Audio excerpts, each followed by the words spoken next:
Fuel is the official podcast of the 434th Air Refueling Wing. Join us for airman connections, leadership insights, mentorship, and happenings mixed with some fun and humor. Please understand that the views expressed in this podcast are not necessarily the views of the U.S. Air Force nor the Air Force Reserve, and no endorsement of any person or business is ever intended.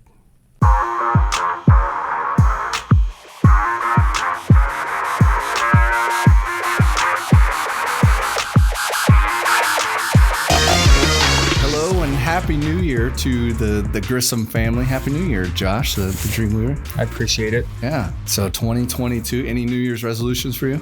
No. Nothing? No, I don't make promises to myself I can't keep. Yeah. So you're always, I was at the gym yesterday here on base and I was like, why is it so busy? Oh, it's January. Yep. It's January. So a lot of resolutions going on there.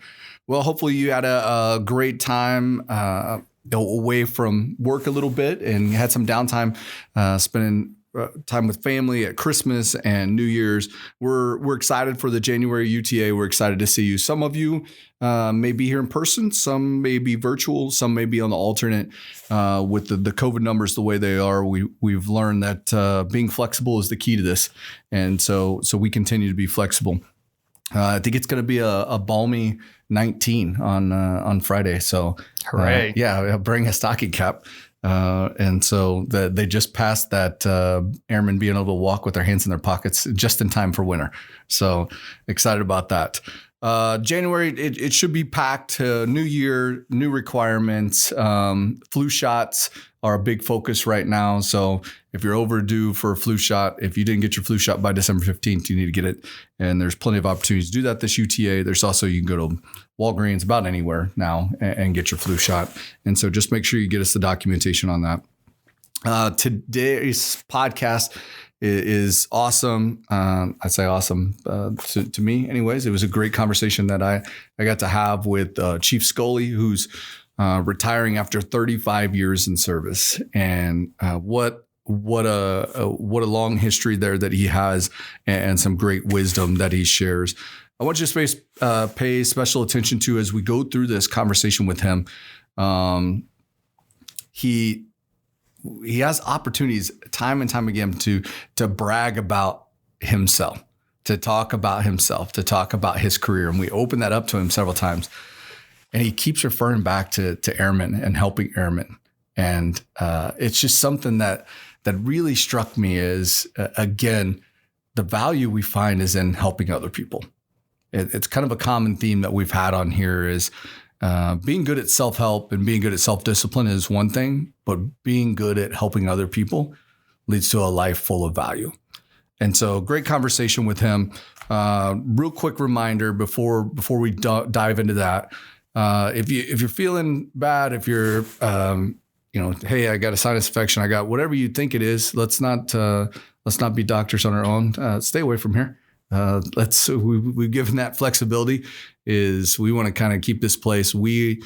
Our numbers are not our COVID numbers, our sick numbers are not reflecting what the rest of Indiana or the rest of the world is around us right now.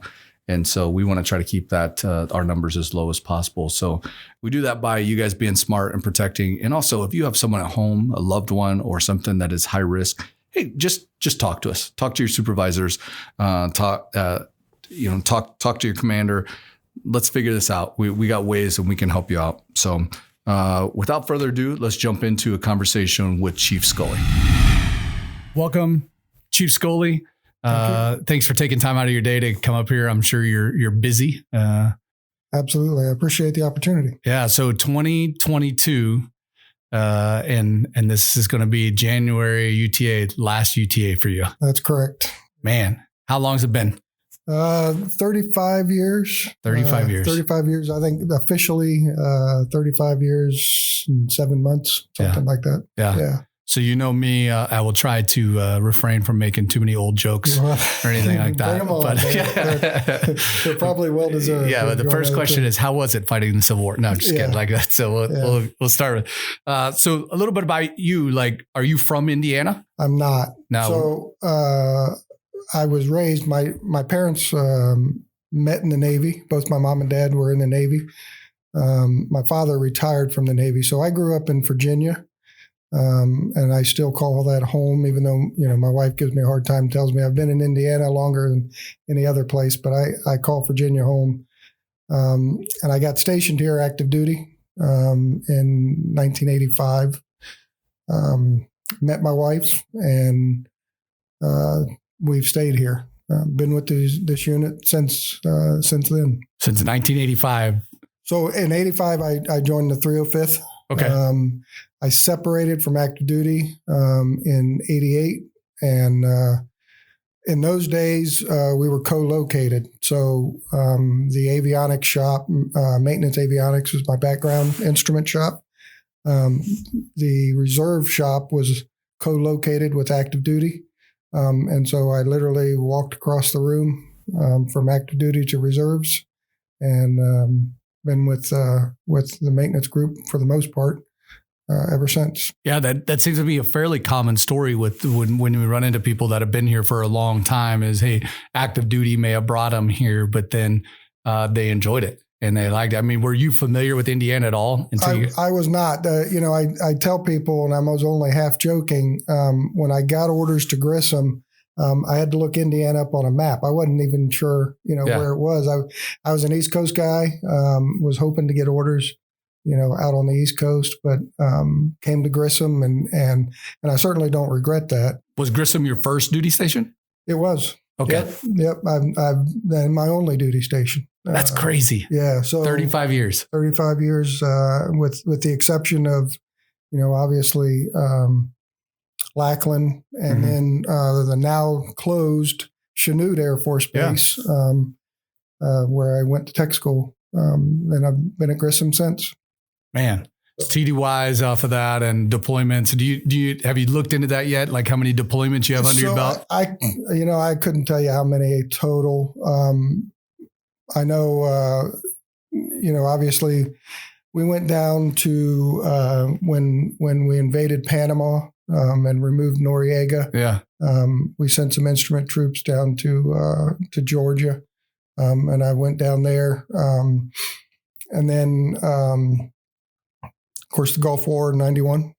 First time I was activated as a reservist. And then, after 9/11, you kind of lose count. Yeah. Over the years. Yeah, that's crazy. It's almost like you served in two different militaries, right? Pre 9/11 and post 9/11. I talk about that a lot. I was a loadmaster pre 9/11, and people are like, oh, you were load, so you deployed a lot. You did all. No, I was pre 9/11. We mainly, C5 load. We did household goods and stuff like that. It was just a different Air Force. It was, and I think I almost equate it to three, quite honestly, because you had the Cold War when I first started.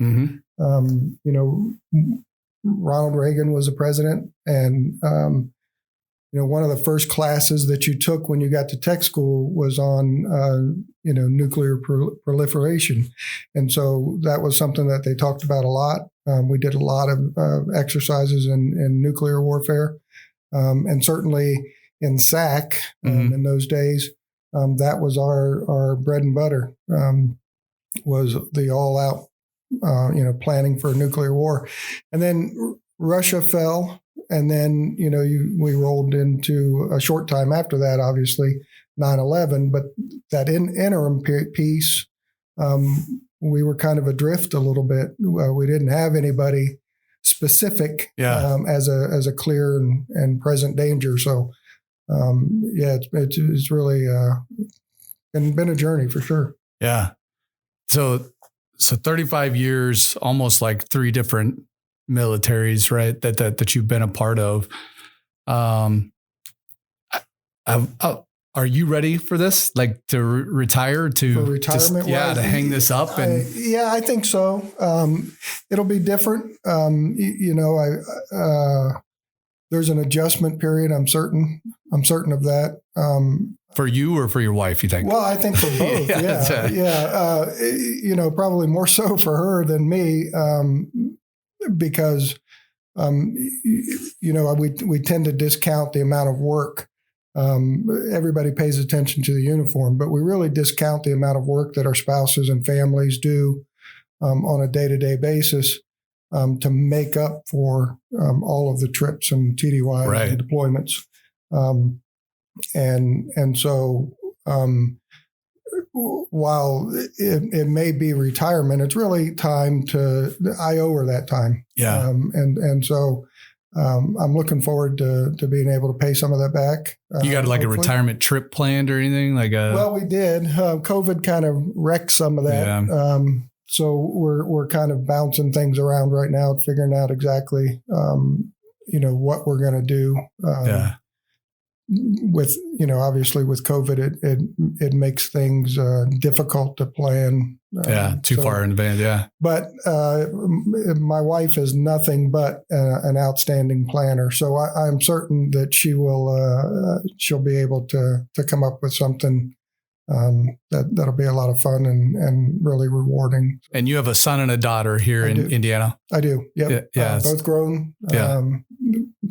2 kids each. Okay. So 4 grandchildren. Yeah. So, a lot of times with grandkids that I'm looking forward to. So. Yeah. And then what about you? Like what hobbies? I mean, 35 years, you've probably seen hobbies come and go. Like, what are you on right now? Yeah. So I coached high school basketball for about 18 years here in the local community, and I really enjoyed that.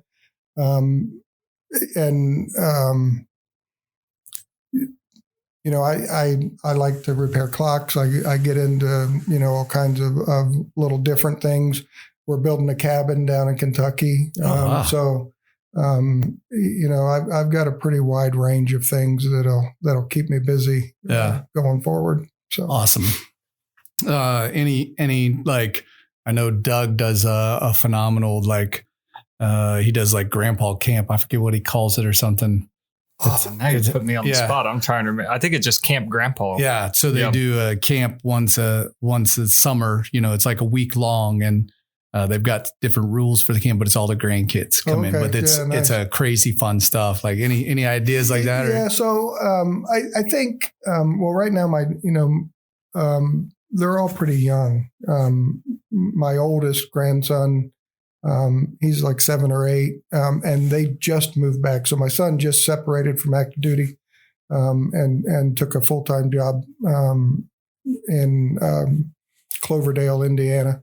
And so we're kind of making that adjustment to having them around again. And the other 2 grandkids that are here locally are 1 and 2 years old. So I'm certain that we'll develop, obviously with a coaching background, there's a desire for them to get into some sports, and maybe that'll draw me back into coaching.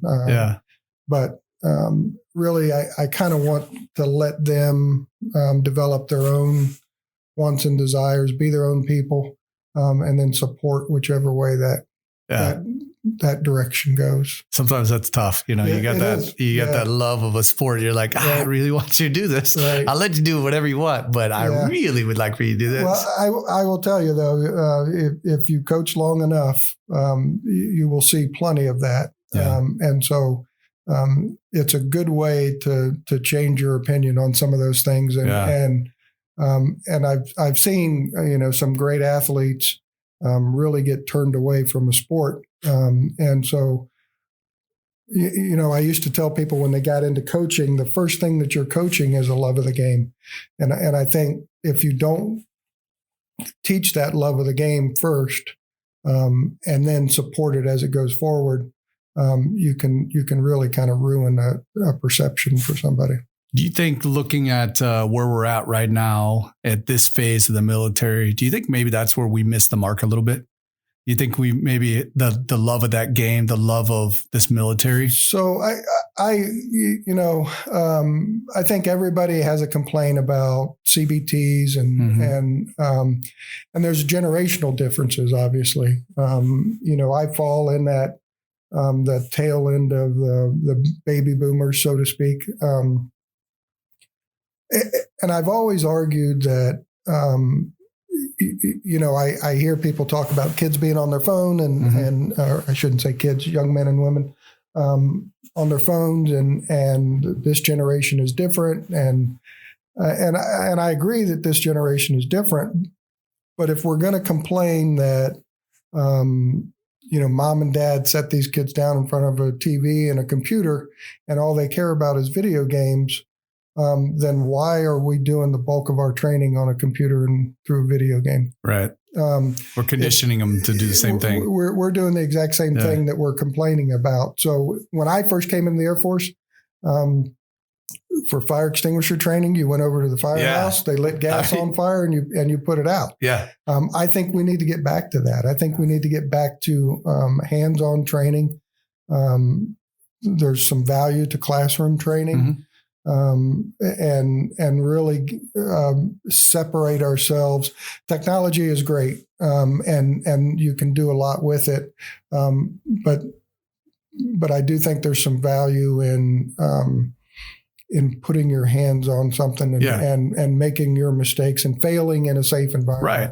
Yeah. That love of the game, man. I love that. I love the passion. I love the how inspiring that is. I've often said that that's why I think the national anthem has went into this kind of turmoil that it has over the last few years, is because we set back and we just let one person sing it. It's like our national anthem. Right. Like if it's ours, shouldn't we all sing it? Shouldn't, if one person starts it, shouldn't we all be like, oh, this is my song? Like, hold on a second. I want to sing it. And I think it's the same way with the military, is that ownership, and probably looking back when you first came in, how many times did you hear that as airmen, Scully is, these kids these days are different. Yeah, even that, it's a common statement. It is. And I think it's anytime that you have a generational gap, the tendency is to blame that younger generation. Right. And that's a huge mistake in my mind. There's value, as we transition, in my day, when I went out to the flight line, you carried a paper book out to the flight line. And you had to take the exact books that you needed. You didn't carry your general TOs or your general information. Today, with a laptop, our young technicians are carrying 950 books out to the flight line every single time that they go. They have an entire library at their fingertips, and you can't convince me that that's not better. Yeah. You have to be able to use that technology. Right. Now, I will fumble with it, and it takes me forever to find something. But I'm amazed when I go out and watch how quickly they can transition from book to book and find the information that they need. And so there's certainly something to be gained from that, from my perspective. So that transition, that piece, we look back and did you come in 84 or 85? 84. I went basic training in 84. So looking back in 1984, and you're looking at young, and were you 18 years old? Yep. So 18-year-old, the Scully running around, probably bleach blonde hair. I don't know what color your hair was, but that, it was blonde. Yeah, yeah. So blonde hair running around. We have all these DNTF flight members that are here, the development and training flight, that are waiting to go to basic training. What do you want them to know? Because they listen to this, it's part. They don't really have a choice. It's kind of a requirement. So, but what do you wish you would have known as you're sitting there looking at your career? So I wish that I would have taken advantage of some of the programs exterior to my AFSC earlier on. There's tremendous educational opportunities, and it's probably contrary to what to the official recruiting slogan for a chief, so to speak. But I always tell people, look, you owe the government the first 2 years that you're in, you owe it to the government to become the best loggy, the best boom operator, the best aircraft maintenance technician that you can become. Right? Put your heart and soul in it. Pay attention in tech school. Work as hard as you can when you get to your duty station. And then the remaining time of that first enlistment, prepare yourself to get out. Take advantage of the college opportunities. some of the exterior learning opportunities that you can get, while still, giving the government their due, right? Because we're paying you for an 8-hour day, and you owe us an 8-hour day or more sometimes. But there are those opportunities out there that can set yourself up. Right now we have a pilot shortage, and so we've got 3 of the people within my squadron just within the last 8 months have gone over to become pilots. So if you don't take care of those educational opportunities, then that next opportunity, which could be Air Force related, you're not eligible for. And so that's a big thing to me is be ready for that opportunity before it comes up, instead of wishing that you had taken care of it earlier. Yeah.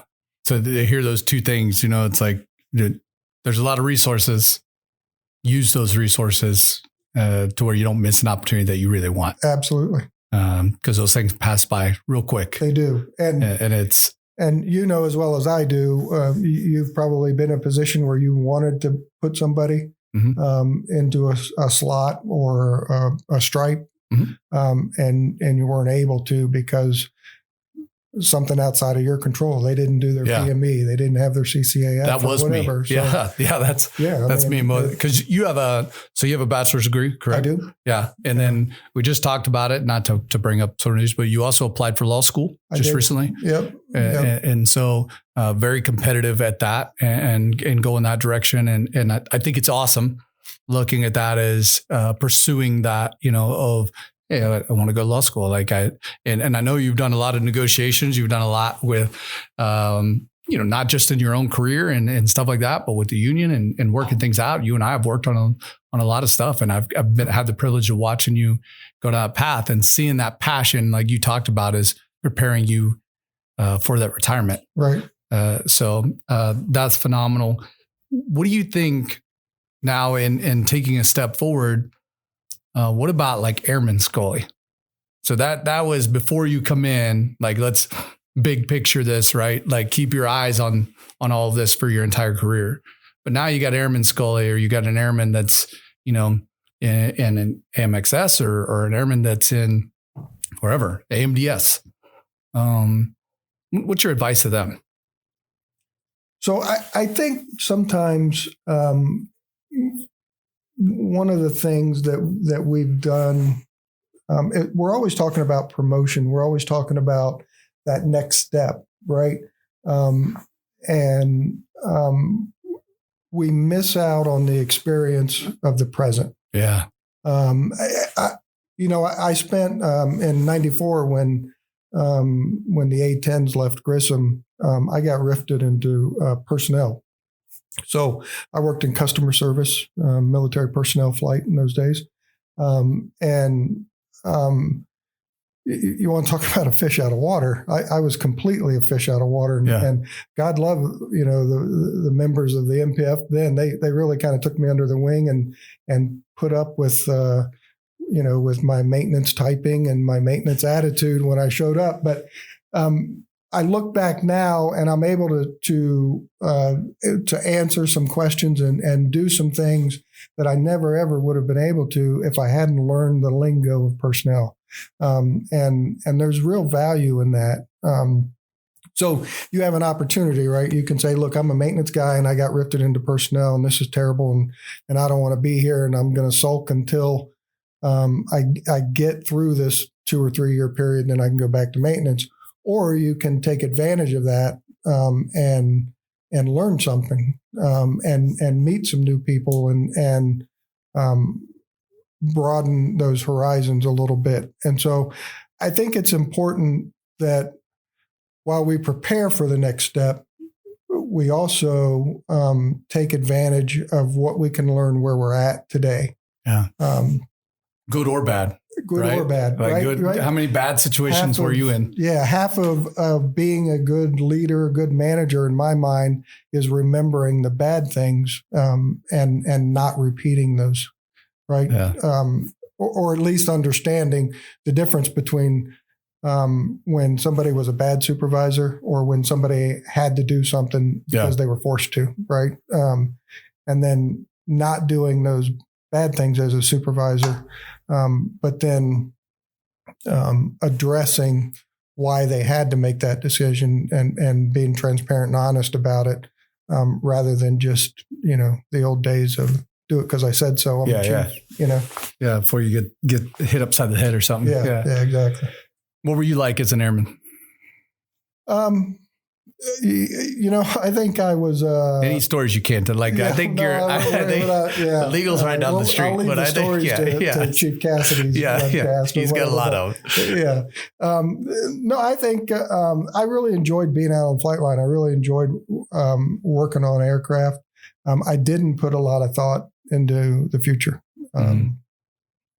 I was very present. Right. Yeah. Which can lead to some really fun. You were probably a very fun. I had a lot of fun. Yeah. And I don't regret any of that. Right. Certainly. But I do see it as there were some missed opportunities because of that. Having said that, I do think it's important. You never lose sight of the fact that when you put your hands on an airplane, you have three souls on your fingertips. And so, I can't stress enough that the first thing that you have to do is be good at your job. And I think I was pretty good at it. I worked hard at it. I read a lot. I wanted to be good at it, but I made my mistakes too. I was still a young man. Yeah. And impatient. Any paperwork you want to talk about? Yeah, no, I don't. Not that I want to talk about.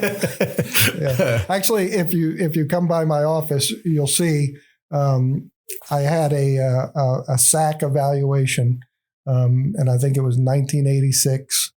Tech Sergeant Gamble evaluated me on the bench check of a pitch computer on a 135A model, and I failed that evaluation. I declared a malfunction when none existed. Cried wolf. You cried wolf. Yeah, I did. But I hang that in my office, right? I don't have diplomas. I don't have certificates. I have that failure. Yeah. And I think it's important. You can look at all of your accomplishments, right? But if you don't evaluate your failures, then your accomplishments become meaningless. Yeah. So I was looking the other day at A1C, right? I had this evaluation when the A1C parks and they had little X's on where you're at, like good or bad or whatever. And my job knowledge and job performance and stuff were fairly high. And then it was like dress and personal appearance. Because I was like almost the like terrible. Like it was way down there. And it was like the notes were like, Airman Parks' hair is usually out of regs, not interested in adhering to the standard. So, I was like, that's it. That was me like that. And I lived a lot in the moment. And like you said, there was probably opportunities I missed, but I look at those opportunities I missed and I wasn't ready for them. There was no way I was ready for them, and the time and the process. I think sometimes that's what we miss is we want to fast forward everything. It's like, man, there's a process, like enjoy that process. And each of us take different time and different paths and different ways about it. And just enjoy that process that it takes of your personal development. Right. And I think you have to have a level of experience to recover from your failures. Yeah. Right. Because you are going to fail. Oh. There's no doubt about it. I will fail. I have 22 days left. I'm going to fail in that next 22 days. I'm certain of it. And so the experience, the confidence to recover from that and move forward is what you gain being present today. Yeah. And so I do think it's important that you keep track of that a little bit and keep yourself grounded. right? Certainly, you have those family members that hopefully will keep you grounded, but you also have to remind yourself that you're capable of it. Yeah. And you're capable of going either way. You're capable of being successful, but you're also capable of being a failure. And so it's important that you continue to work toward. What about when I was asking Jordy earlier, him and I were talking, I said that you were going to be on here and I said, what would you want to know from it? And, as a tech sergeant, he's like, man, like what advice, like what did he miss as a first time supervisor? He's like, as I go into this supervisory role, he's like, I feel like I'm missing things. Like, what do you wish that you as a first time supervisor knew, or what advice would you give to a first time supervisor right now in the Air Force? So, I think one of the things that we're not very good at, and when I say we, I mean in the Air Force in general, is teaching supervisors to listen. Look, the programs are laid out. The AFIs cover every program and tell you how to manage it, right? By virtue of the fact that we put a stripe on somebody or we promote them in the civilian world, and we say, okay, now you're a supervisor, right? So in my case, I was a quality assurance inspector one day on a Friday, and then on a Monday, I was a specialist flight chief. And that was the full extent of my training. Whatever you got over the weekend. Football or basketball. And so day 2, the safety office came in and said, oh, hey, we're here to do an evaluation inspection of your safety program. And I'm like, what's that? Yeah.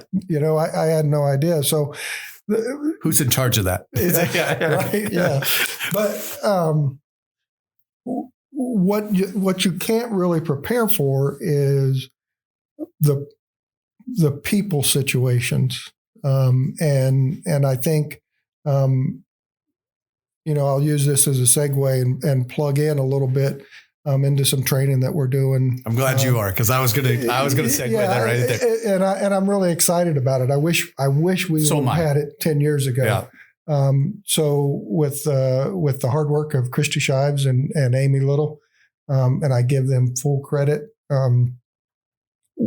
they contacted, it's an organization called the Emotional Intelligence Institute.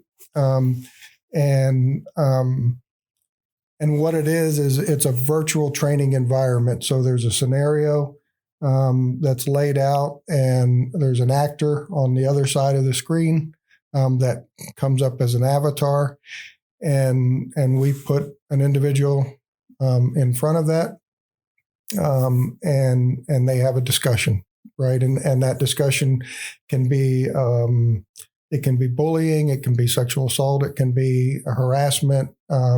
It can be struggling with deployment, some suicide awareness type stuff.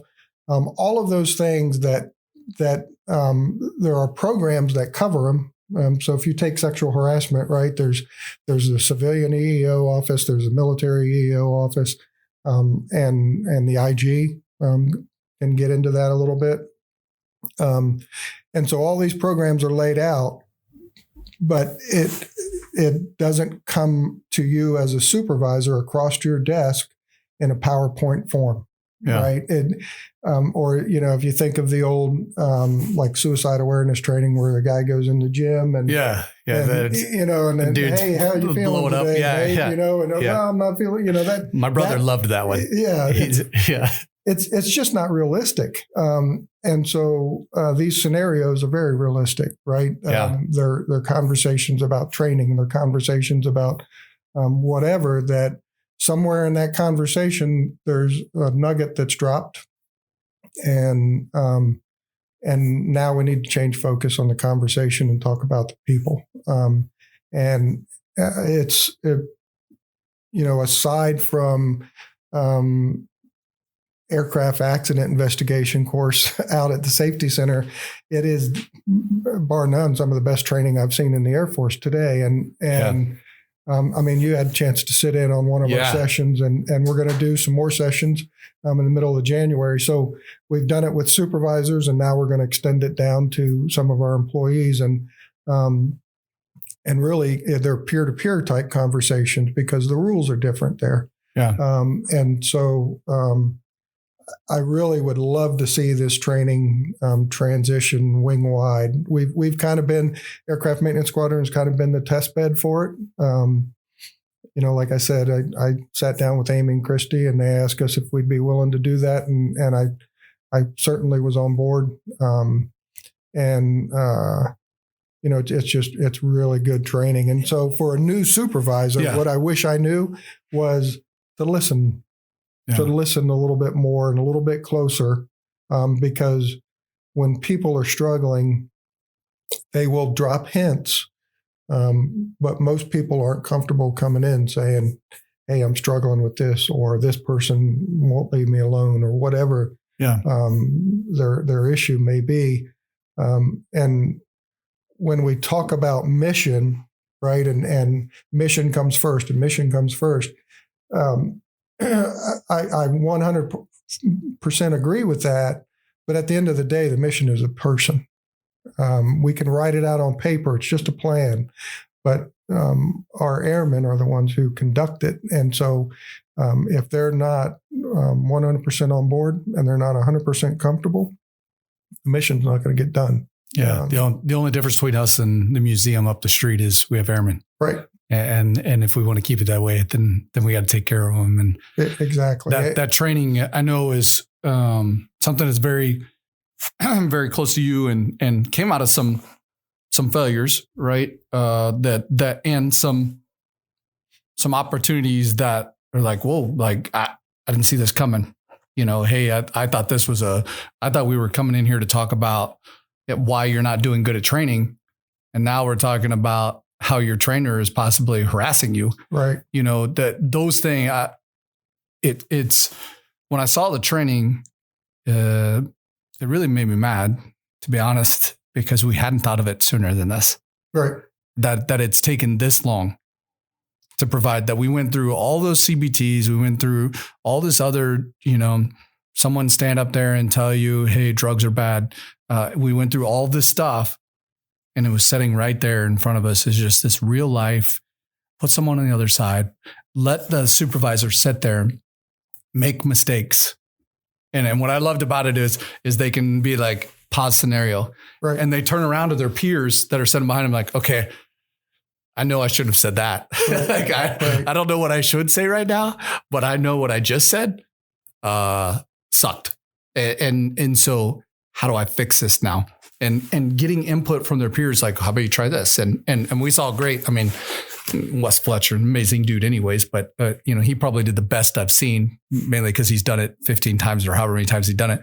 But even then he was like, here's things that I screwed this up again. Right. And I think understanding that is, hey, every situation, you're going to screw something up still, no matter how prepared we are. But nobody expects us to be perfect. They do expect us to care. Right. So I think, I've been privileged. They've let me moderate it. Right. Mm-hmm. And kind of give some people some advice. And if I'm good at that, I'm good at it, unfortunately, because of a long wake of failures behind me. Right. That experience that I have in it, it came at the cost of a human being that I had a poor conversation with. And that bothers me. So the goal for me and why I really enjoy it and I'm excited about it is because it gives you that opportunity to have a conversation in a safe environment. And like you say, turn around to your peers and say, what do I do? Because when that becomes a real conversation, somebody comes into your office, there is nobody behind you and you can't pause it. And there's a human being on the other side of that table who's hurting and we need to take care of them. And you may be hurting. I talk about that a lot of going through situations in my own life and then someone sitting across from me dealing what they think is the most important thing in their life right now. And I'm in my head, listening to them, trying to figure this out. But the rest of my mind is actively just pursuing my own personal problems that I'm struggling with. And I'm like, I'm failing at life. Right. And this person's asking me to help them. Like, you know, and I really love the training and love. And I know that you talk about, you know, hey, this comes from a hurt, but I think the help on the other side of that. Well, it's big. And really the training, the bigger part of the value of the training isn't going to be the day that you go through the training. It's going to be 2 days later when you're thinking, man, I should have said that. Or I could have said this. And then you become comfortable. And I don't know that you ever get comfortable talking about personal issues with somebody, right? But you do learn what not to say. Yeah. So I think there's great value in it. And I'll be forever grateful to those two offices who have done the work and put it in. And I think it's truly training that can make a difference. Yeah. And make a change, right? Because we've done CBTs, we've done annual training at Commander's Call for 20 years. Mm-hmm. And unfortunately, the military is still on the news for some of the silliness that's going on. So it's time to try something different. So Grissom, since 85, I'm a firm believer, and I'm sure I'll get some conversations about this, but I'm a firm believer in the culture that is here at Grissom, the atmosphere that's here, the work environment that's here. Our senior NCOs are the ones that drive and shape that. You've seen it. I'm sure you've seen the culture, you know, the ebbs and flows here.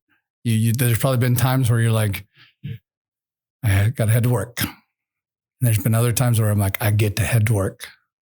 What do you have for as senior NCOs as you're walking out, you know, as you're passing this torch off? What do you want them to know as you pass this to them? So I think one thing that, you know, Grissom has this reputation, and maintenance benefits from it. You know, a lot of people talk about our aircraft, how they look, mm-hmm. How they fly, their performance. And I think the bigger key to me, that what has really differentiated Grissom from other bases is the relationship between maintenance and ops. And I don't mean to leave support group out, because they do outstanding work, but my experience is mainly related with maintenance and ops. And there's always been a desire to make sure that we get it right, and that we take care of each other. You know, we were just talking a few minutes ago. I did my last TDY, and you know, a couple of operators were kind enough to buy me dinner one night. Right. I'm not convinced that happens everywhere. Yeah. I'm really appreciative of it. Or to everyone. Yeah. But at the end of the day, that culture is the one thing, like you said, the uniform wear and the amount of work or whatever, those things tend to ebb and flow. But that relationship between maintenance and ops has been steady over the entire 35 years. And when it starts to go south, the senior NCOs and lieutenant colonels and above kind of get together and say, hey, wait a minute, we need to iron this out, because that's not how we operate here. And so we get it. We you know, you tend to smooth those things over, like any siblings, so to speak, right? Yeah. But that's the piece that I think has to stay there, right? That communication between agencies, and we're not building castles and grabbing land. We're working towards a goal. And that's to make sure that that airplane flies. Yeah. And so that's what I'm going to leave to my maintenance senior NCOs is that now your responsibility. It's your responsibility to walk across the street and make sure that our customer is satisfied with the product that we're giving them. And if they're not, figure out why and fix it. Which I think, support group and AMDS and all of them all fit into that, right? I do. Is because then it's also the relationship of, when you come over here and you're trying to fix an issue. I've seen you in this building several times, and the relationships that you have and stuff like that is, I think it is still, you said you leave them out, but it is relationships across the base. It is. And I think that's just treating people with decency and respect at the end of the day. Yeah. No matter where they work or who they work for.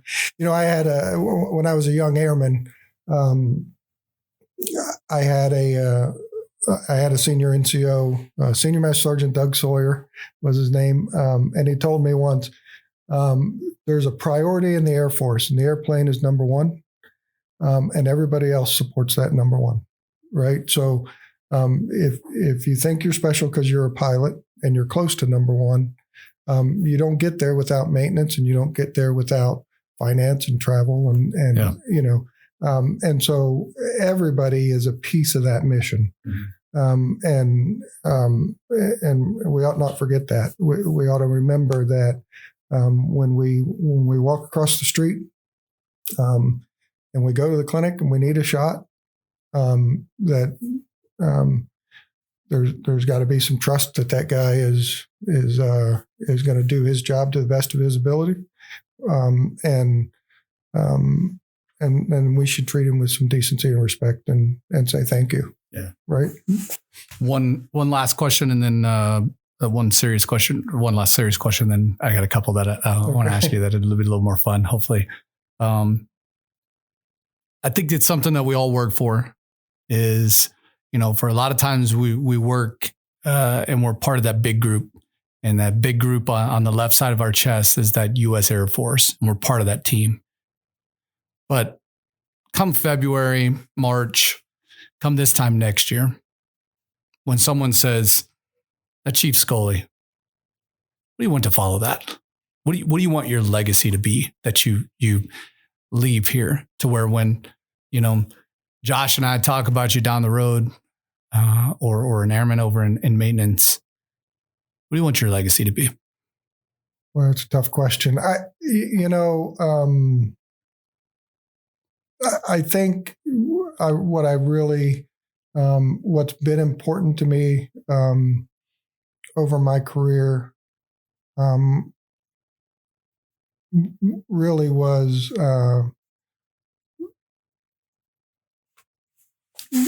treating people with decency and respect and compliance, right?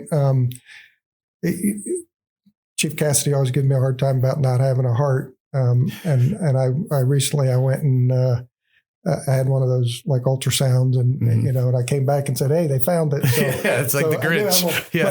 But I spent a lot of time in QA, right? Mm-hmm. So I spent 8 years in QA, and I saw the value of compliance. There was unfortunately a young airman that got shot with an A-10 Gatling gun at Barksdale several years ago. I had a conversation with the group commander who was there at the time. And so you see the damage that gets done by people not being compliant, right? So that was a no-go for me. And it still is to this day. That is non-negotiable, right? We can talk about when you take your lunch, and we can talk about, what time you're going to come in or what airplane you want to work. Those are all negotiable, and I'll have a discussion about all of that. I will not discuss non-compliance when it comes to the airplane and the maintenance of it. And so, I think I hope that people feel like that I treated them with decency and respect, but at the same time demanded excellence in the work that they do. I try to hold myself to that standard. So really, that's probably it, right? There's nothing in my career that couldn't have been done by somebody else, other than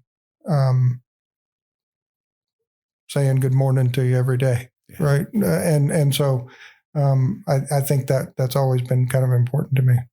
I think it's huge, and I think that's what can set us apart. And I think it's maybe what people come to Grissom in 1985 and don't leave. Right. Yeah. And I've always had, I've got great friends to this day, people that I met back in March of 85 that are still very close, good friends of mine, who I can say the exact same thing about, right? They were compliant and they treated people with decency and respect, and set a great standard and role model. Colonel Schwartz, former wing commander, him and I went TDY together.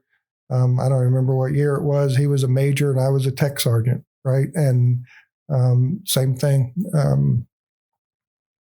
very compliant, treat people with decency and respect. So those are two things that have always stood out for me. Yeah. You got 4 grandkids. Mm-hmm. You got one story to tell them about your military career. Boy. Like one good story of, there I was. Yeah. Oh, wait, how old are the grandchildren at this time? That probably determines. We'll just say when they're there won't be any. I never did anything inappropriate.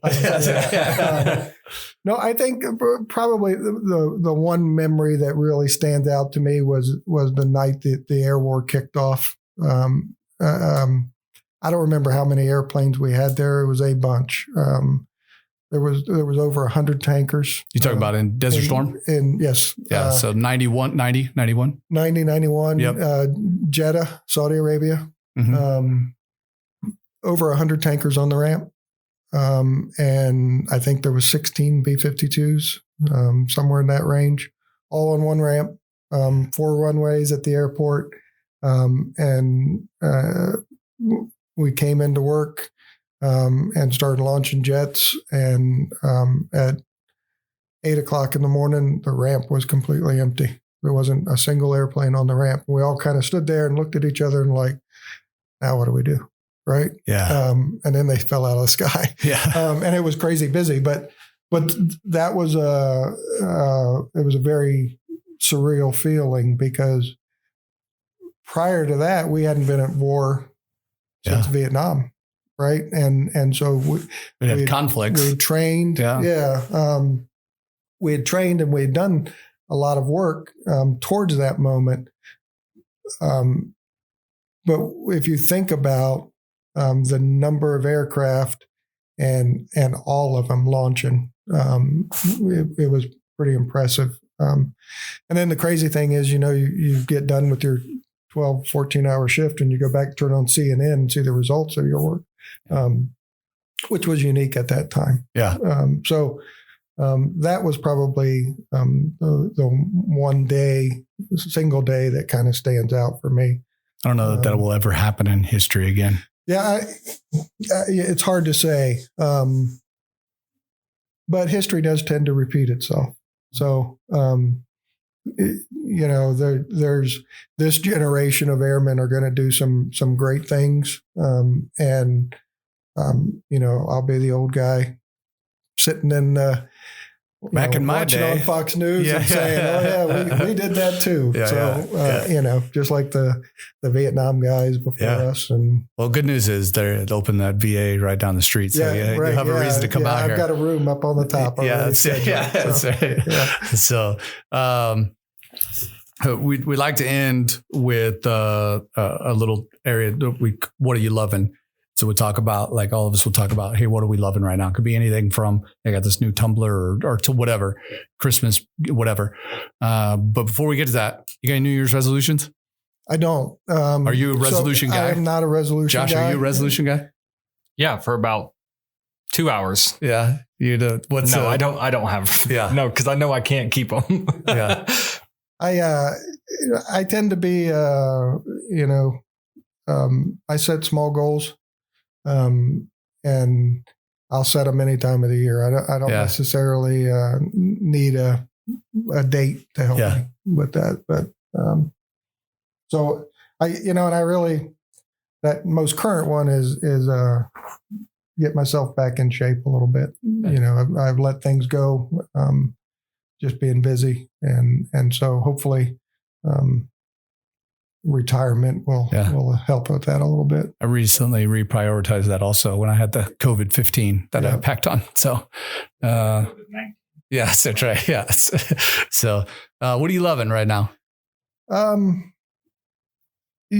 think I'm really excited to give some time back with my wife. That's awesome. We've been married. So I've been in for 35, and we've been married, and I'm going to screw this up. I know. Chances are she won't listen. Go ahead. No, she'll listen. I'm going to screw it up. So we got married in 1986. I'll say that. Okay. So it's been a minute. Yeah. And I think that's 35 years, right? Yeah. Right. It's right there. We just went over, we had our 35th anniversary in December. And so, number one, that's amazing. That's awesome. Congrats on that. It's all her credit, right? Because she's the one who's put up with all of this over these years. And so to have that opportunity to really spend some time and do what we want to do is something that I'm really looking forward to. Yeah. So I'm pretty excited for that. Josh, what are you loving? Besides the Colts making a run right now. Have you not looked at the news lately? Yeah, I know. Carson Wentz get COVID, whatever. That's all right. So Jonathan Taylor is going to have 250 yards rushing on Sunday. Yeah. But honestly, I think what I'm loving right now is this conversation. I've only talked to you one time, I think. And it was during the KC46 site survey. And it was hey, how you doing? That was the extent of our talk when I came into maintenance following those. And how long have you been on the base?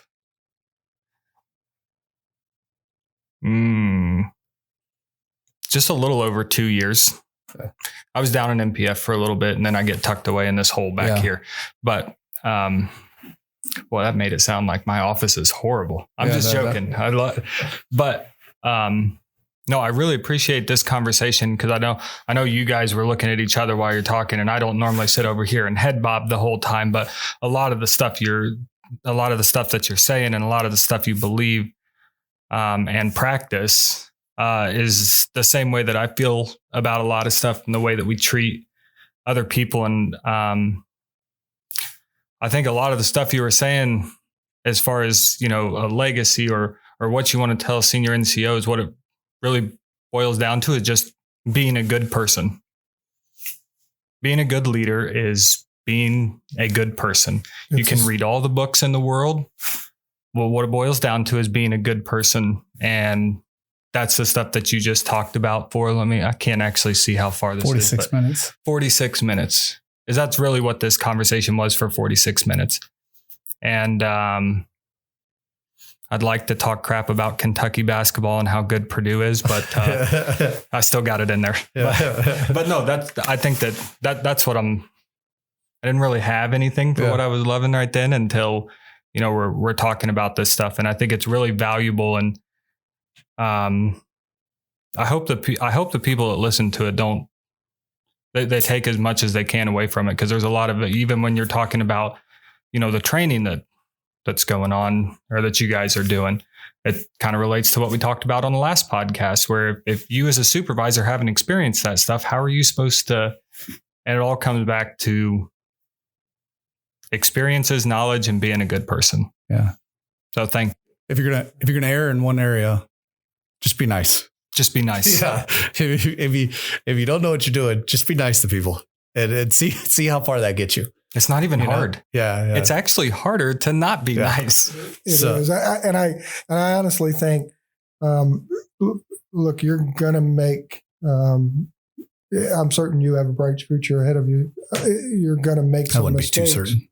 What's that? I wouldn't be too certain. We just talked about being a nice person. Well, there's sarcasm if you're listening. But no, I think just that honesty and the humbleness that when you do screw up, to say, hey man, I'm sorry, I didn't mean to do that. Right?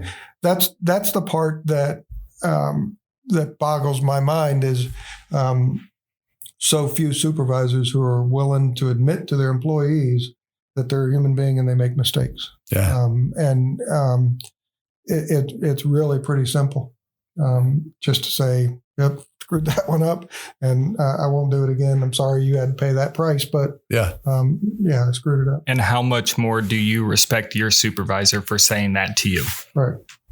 And I will tell you this, every great supervisor that I ever had, everyone that jumps out in my head when I think of those people who taught me how to be a supervisor, every one of them at some point probably said, hey, I screwed that up. And so I'm certain they did, just to me. I really think it comes, it isn't hard, right? It is hard sometimes to do the right thing. But that should be as hard as it gets. Yeah. It's also easier to say, hey, you screwed that up when they've seen you say, hey, I screwed that up. Right. Right. Then it's more of that condition of it's coming from a place of love. I'm saying this because I want you to be good. Right. I want you to do what's right. And this may have put some other people's lives in danger. Like I've said it, I screwed this up. Now you screwed this up. And then watching them say, you know what, you're right.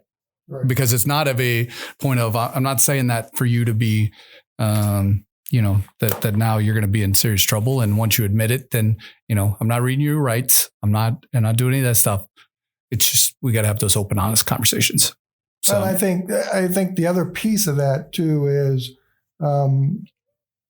I'm a firm believer, and I talked a little bit earlier about the quality assurance stuff. I'm a firm believer that nobody wakes up in the morning and says, I'm going to go to work and do the wrong thing today, right? Mm-hmm. We set them up. And there's a whole story behind that failure that's hanging in my office we could talk about later, but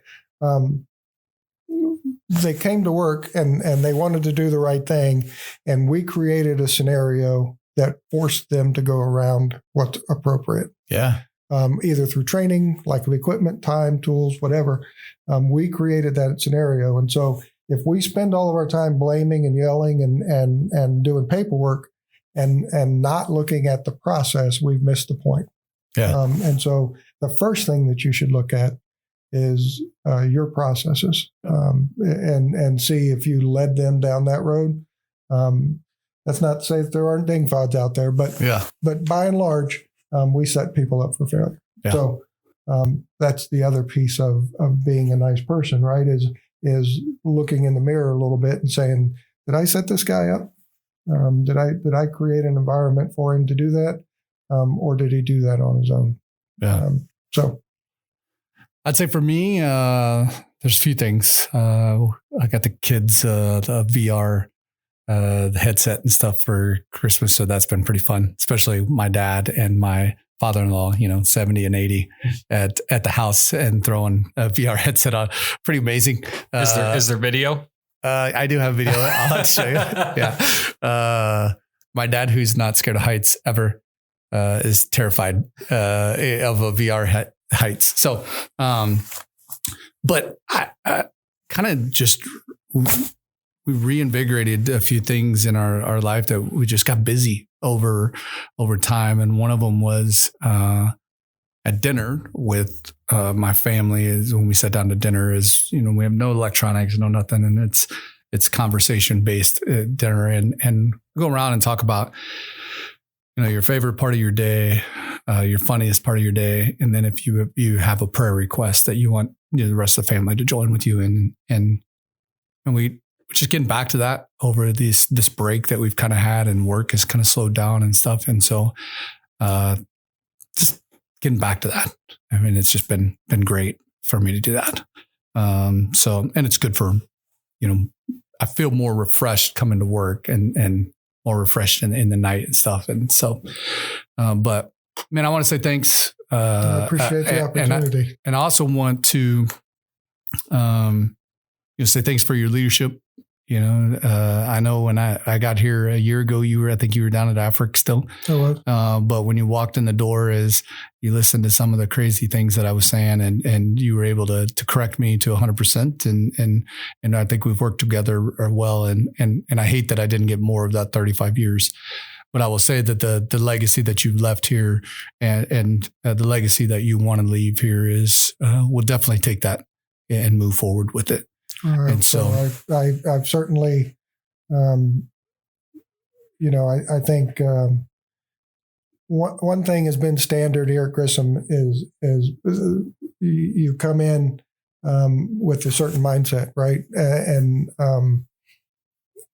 then I won't say that we never change, because we do change, and we should change. But I do think that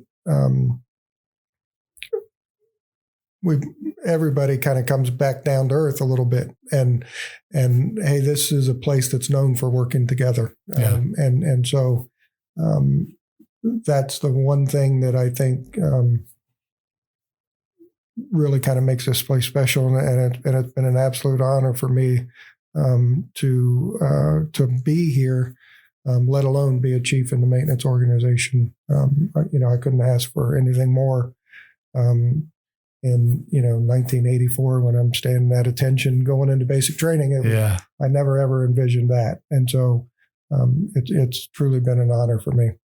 Well, we appreciate you and appreciate you taking time to spend with us. And man, congrats on a great career. Congrats on a new chapter of life getting started. And man, if you get into law school or something, we joked I'd like to see you try out for the football team or something, and just be like the long snapper or something. I still have eligibility, so we'll see what happens. I would love to see it. I always said, if you live in the dorms, it's going to be pretty easy. That people will be like, "Well, who did you see? Who did that? It was the gray-haired guy." Yeah. Oh, we know who he is. Yeah. We're well aware. I'll definitely stand out. That's for sure. So I appreciate you. Thank you. Yep. I appreciate it. Yep. All right. Hopefully you enjoyed that conversation with Chief Scully and Josh the Dreamweaver. As always, I love meeting people on base. I know you talked about you guys you've been on base for 8 years or whatnot. And that was 2 years. Come on. God. So it's one of the first conversations that you had with him, really. And so I love these conversations. Look around, find those people. And if you have someone that you find very interesting and you think we would too, we'd love to hear about them, and we'd love to sit down and have a conversation with them. Hey, just as a reminder, the February UTA is now moved to a new date. And so check with your commander and the times on all of that. There's flyers out there and everything. So we changed it to a weekend earlier. And then also just want to give you this piece of advice. As we heard Chief Scully talking about using resources, and the thing that he would want to give people is using resources. We have a lot of resources, and he talked about not waiting until the last moment to do something before you miss out on an opportunity, and doing things ahead of time. I heard this said the other day is, this guy was talking about building goals and with the new year and kind of new year resolutions and stuff like that, is he talked about using the A to Z method. And the A to Z method is, A is where you're at right now. Z is where you ultimately want to end up. So A to Z, there's a lot of letters in between there, but you don't have to hit all those letters in order. And you don't have to wait for those letters. So just because you're on A and you do B and then you do C doesn't mean that you can't jump up to like M or N and knock those things out, because ultimately you want to get to Z, and you got to hit all those letters in between. And so I encourage you to look at that for this year as you're sitting down and you're figuring out your goals, your plans for this new year. Maybe you have some free time and some downtime before things get real busy, or maybe you're deployed, and looking at those things is, what are the things you could be doing right now to where if that Z opportunity presents itself, that you're ready. So as always, we appreciate you guys. We love being a part of this team. We love seeing your faces, and we look forward to seeing you this weekend. Have a great UTA, and we look forward to seeing you out there.